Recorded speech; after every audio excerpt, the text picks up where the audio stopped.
Assalamualaikum warahmatullahi wabarakatuh. Di sini saya Fadilah Hanafiyah dengan NPM 23010611010. Mata kuliah kalkulus diferensial, saya akan menjelaskan tentang volume benda putar, yaitu kulit tabung. Ada cara lain untuk menghitung volume benda putar, yaitu menggunakan metode kulit tabung untuk berbagai persoalan. Metode ini lebih gampang digambangkan ketimbang metode cakram atau metode cincin. Sebuah kulit tabung adalah sebuah benda yang dibatasi oleh dua tabung lingkaran tegak yang sumbunya simetri berimpit. Apabila jari-jari tabung adalah R1 dan jari-jari tabung luar adalah F2, sedangkan tinggi tabung adalah H, maka volume kulit tabung adalah V sama dengan luas alas dikali tinggi sama dengan Pi R2 pangkat 2 min Pi R pangkat 1 pangkat 2H sama dengan Pi R2 plus R1 R2 min R1H sama dengan 2Pi R2 plus R1 per 2H R2 min R1. Sehingga V sama dengan 2Pi dikali jari-jari rata-ratanya dikali tinggi dan dikali tebal sama dengan 2Pi RH delta Y.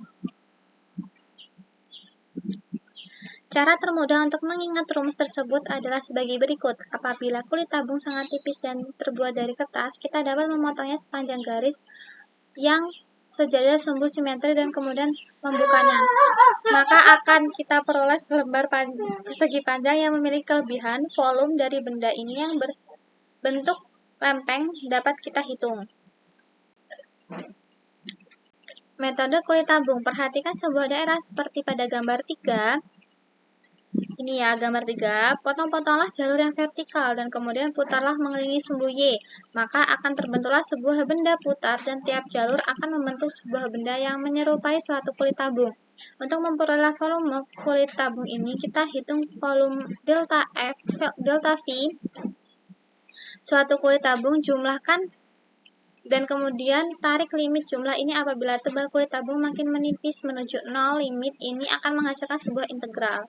Ini gambarnya ya. Ini untuk kurva dari Y sama dengan Fx. Untuk contoh 1 yaitu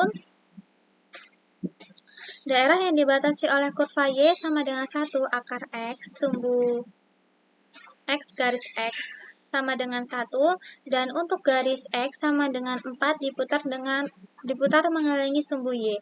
Tentukanlah volume benda yang berbentuk. Penyelesaiannya, gambar-gambar pada gambar 3 dapat dikatakan mendekati kebenaran sehingga V sama dengan 2Pi integral batas bawahnya 1 dan batas atasnya 4X 1 per akar X dx sama dengan 2Pi integral batas bawahnya I dan batas bawahnya 4X 1 per 2 dx sama dengan 2Pi 2 per 3X 3 per 2 batas bawahnya 1 dan batas atasnya 4 sama dengan 2Pi 2 per 3 dikali 8 min 2 per 3 dikali 1 sama dengan 2Pi per 3.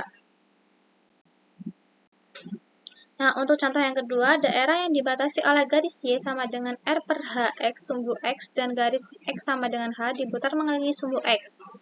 Diperoleh sebuah kerucut.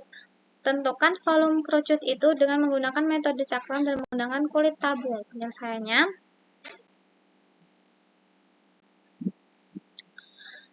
ikutlah langkah-langkah pada gambar 4. V sama dengan Pi R kuadrat per H kuadrat integral batas bawah 0 dan batas atasnya H X kuadrat dx sama dengan Pi R kuadrat per H kuadrat X pangkat 3 per 3 batas bawah 0 dan batas atas H sama dengan 2Pi sama dengan Pi R kuadrat H pangkat 3 per 3H kuadrat sama dengan 1 per 3 2Pi kuadrat H. Ini ya untuk gambar-gambarnya.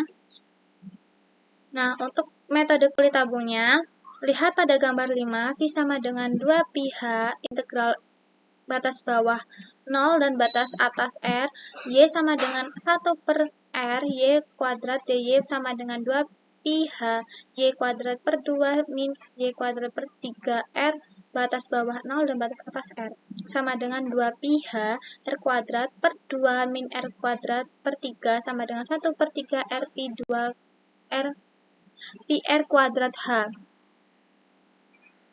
Nah, sudah barang tentu kedua metode ini di atas harus menghasilkan rumus untuk volume kerucut yang kita kenal sejak lama.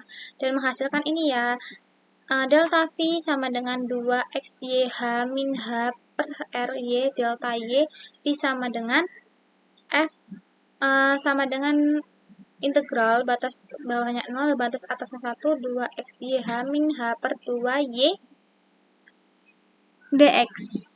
Cukup sekian yang saya sampaikan pada materi kali ini. Saya akhiri. Wassalamualaikum warahmatullahi wabarakatuh.